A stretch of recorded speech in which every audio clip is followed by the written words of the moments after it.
आवत जनकु चले एही भांति, सहित समाज प्रेम मति माति। आए निकट देखी अनुरागे, सादर मिलन परस्पर लागे। मूर्ति ज्ञान विराग करारे, बचन सशोक मिलत नद नारे। सोच उसास समीर तरंगा, धीरज तट तरुवर कर भंगा।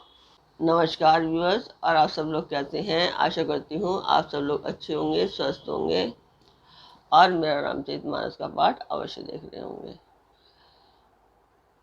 तो स्वागत करती हूँ मैं आप सभी का अपने इस कार्यक्रम रामचरितमानस के अयोध्याकांड पाठ में।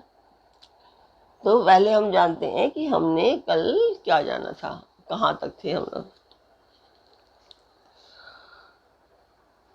श्री राम जी के गुण समूहों को कहते कहते सब लोग प्रेम में भर गए और अपने भाग्य की सराहना करने लगे कि जगत में हमारे समान पुण्य की बड़ी पूंजी वाले थोड़े ही हैं, जिन्हें श्री राम जी अपना करके जानते हैं। उस समय सब लोग प्रेम में मगन हैं। इतने में ही मिथिलापति जनक जी को आते हुए सुनकर सूर्य कुल रूपी कमल के सूर्य श्री रामचंद्र जी सभापति आदर पूर्वक जल्दी से उठ खड़े हुए। भाई मंत्री गुरु और पूर्ववासियों को साथ लेकर श्री रघुनाथ जी आगे चले। जनक जी ने ज्यों ही पर्वत श्रेष्ठ कामदनाथ को देखा त्यों ही प्रणाम करके उन्होंने अपना रथ छोड़ दिया, यानी कि वो पैदल चलने लगे। श्री राम जी के दर्शन की लालसा और उत्साह के कारण किसी को रास्ते की थकावट नहीं हुई। रास्ते की थकावट और कलेश जरा भी नहीं है। मन तो वहाँ है जहाँ श्री राम और सीता जी हैं। बिना मन के शरीर के दुख सुख की सुध किसको हो। तो यहाँ तक हमने जाना था और फिर आगे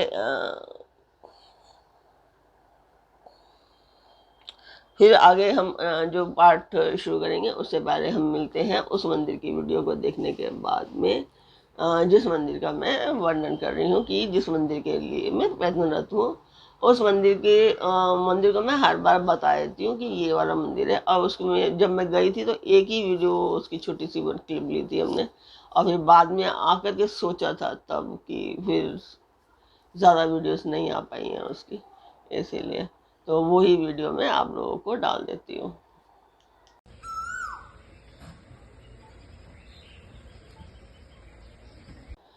तो वो मंदिर की वीडियो आपने देखी, आपको वीडियो कैसी लगी?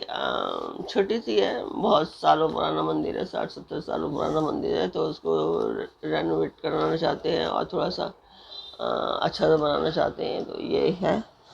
तो शुरू करते हैं फिर हम आज का पाठ। आवत जन को चले एही भांति, सहित समाज प्रेम मति माति। आए निकट देखी अनुरागे, सादर मिलन परस भर लागे। जनक जी इस प्रकार चले जा रहे हैं, समाज सहित उनकी बुद्धि प्रेम में मतवाली हो रही है। निकट आए देखकर सब प्रेम में भर गए और आदर पूर्वक आपस में मिलने लगे। जनक मुनि जन पद वंदन, ऋषि ने प्रणाम कीने रघुनंदन। भाई ने सहित राम मिल राजहि, चले लवाए समेत समाजहि। जनक जी वशिष्ठ आदि अयोध्यावासी मुनियों की चरणों की वंदना करने लगे और श्री रामचंद्र जी ने शतानंद आदि जनकपुरवासी ऋषियों को प्रणाम किया। फिर भाइयों समेत श्री राम जी राजा जनक जी से मिलकर उन्हें समाज सहित अपने आश्रम को लेवा लाए। आश्रम सागर शांत रस पूरन पावन पाथ, सेन मनहु करुणा सहित लिए जाहि रघुनाथ। श्री राम जी का आश्रम शांत रस रूपी पवित्र जल से परिपूर्ण समुद्र है। जनक जी की सेना मानो करुण रस की नदी है, जिसे श्री रघुनाथ जी उस आश्रम रूपी शांत रस के समुद्र में मिलाने के लिए लिए जा रहे हैं। बोलती ज्ञान विराग करारे, वचन सशोक मिलत नद नारे। सोच उसास समीर तरंगा, धीरत तट तरुवर कर भंगा। यह करुणा की नदी इतनी बड़ी हुई है कि ज्ञान वैराग्य रूपी किनारों को डुबाती जाती है। शोक भरे वचन नद और नाले हैं जो इस नदी में मिलते हैं, और सोच की लंबी सांसें ही वायु के झरोकों से उठने वाली तरंगे हैं जो धैर्य रूपी किनारे के उत्तम वृक्षों को तोड़ रही है। विषम विषाद तोरावती धारा, भय ब्रह्म भंवर अर्वत पारा। केवट बुध विद्या बड़ी नावा, सकै न खेई एक नहीं आवा। भयानक विषाद ही उस नदी की तेज धारा है, भय और भ्रम ही उसके असंख्य भंवर और चक्र हैं। विद्वान मल्लाह है, विद्या की ही बड़ी नाव है, परंतु वे उसे खेर नहीं सकते हैं, उस विद्या का उपयोग नहीं कर सकते हैं। किसी को उसकी अटकल ही नहीं आती है। बनचर कोल की रात विचारे, थके विलो के पथिक इए हारे। आश्रम उदधि मिली जब जाहि, मन उठे अवधि अकुलाहि। वन में विचरने वाले बेचारे कोल किराती यात्री हैं जो उस नदी को देखकर हृदय में हार कर थक गए हैं। यह करुणा नदी जब आश्रम समुद्र में जाकर मिली तो मानो वह समुद्र अकुला उठा। अकुला उठा मतलब खौल उठा, मतलब एक तेज आ गया। शोक विकुल दो राज समाजा, रह न गय न धीरजु लाजा।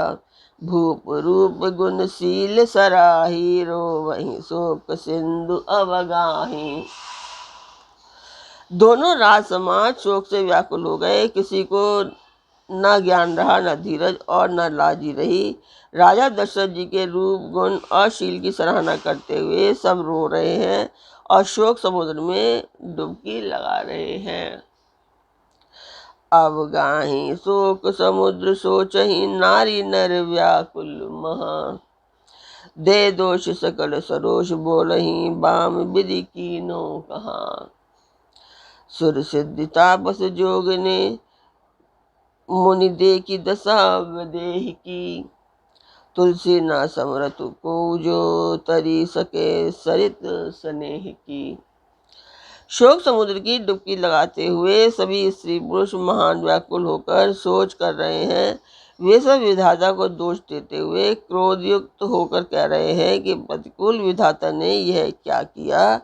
तुलसीदास जी कहते हैं कि देवता, सिद्ध, तपस्वी, योगी और मुनिगणों में कोई भी समर्थ नहीं है जो उस समय वैदेही की जनकराज की दशा देखकर प्रेम की नदी को पार कर सके, प्रेम में मगन हुए बिना रह सके।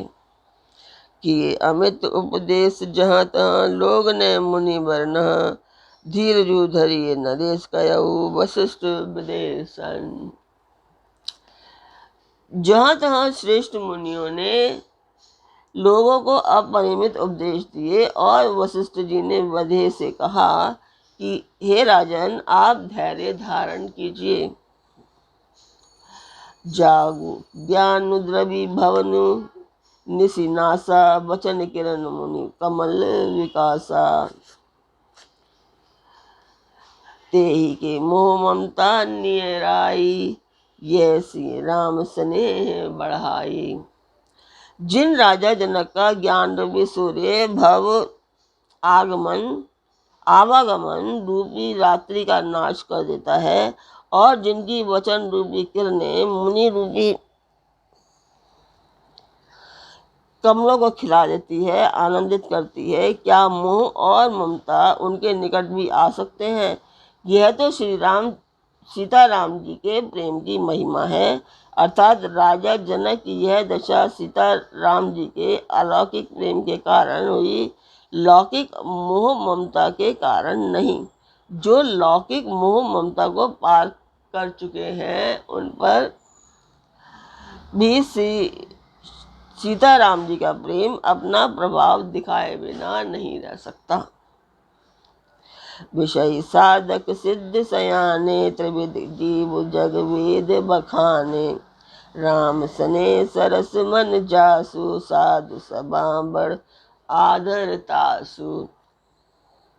विषय साधक और ज्ञानवान सिद्ध पुरुष, जगत में ये 3 प्रकार के जीव वेदों ने बताए हैं। इन तीनों में जिनका चित्त श्री राम जी के स्नेह से सरस रहता है, साधुओं की सभा में उसी का बड़ा आदर होता है। सोना राम प्रेम बिन ज्ञानु करन धार बिनु जिमी जल जानु। मुनि बड़ु विधि विदेहु समुझाए राम घाट सब लोग नहाए। श्री राम जी के प्रेम के बिना ज्ञान शोभा नहीं देता, जैसे कर्णधार के बिना जहाज। वशिष्ठ जी ने विदेह राज को बहुत प्रकार से समझाया। तदंतर सब लोगों ने श्री राम जी के घाट पर स्नान किया। सकल शोक संकुल नर नारी सुबास रूबते बिनु बारी। पशु खग मृग ने न कीन आहारु प्रिय परिजन कर कौन विचारु। स्त्री पुरुष सब शोक से पूर्ण थे। वह दिन बिना ही जल के बीत गया। भोजन की बात तो दूर रही, किसी ने जल तक नहीं पिया। पशु पक्षी और हिरणों तक ने कुछ आहार नहीं लिया। तब प्रियजनों और एवं कुटुंबियों का तो विचार ही क्या किया जाए। दो समाज निमुराजु रघुराज नहाने प्रात बैठे सब बट बिटप तर मन मनिल कृष गात। निमिराज जनक जी और रघुराज रामचंद्र जी तथा दोनों ओर के समाज ने दूसरे दिन सवेरे स्नान किया और सब बढ़ के वृक्ष के नीचे आज जा बैठे। सबके मन उदास और शरीर दुबले हैं। तो आज का पाठ हम यहीं पे पूर्ण करते हैं। कल फिर मिलेंगे एक नए पाठ में, एक नई उमंग, एक नई तरंग के साथ। तब तक के लिए नमस्कार।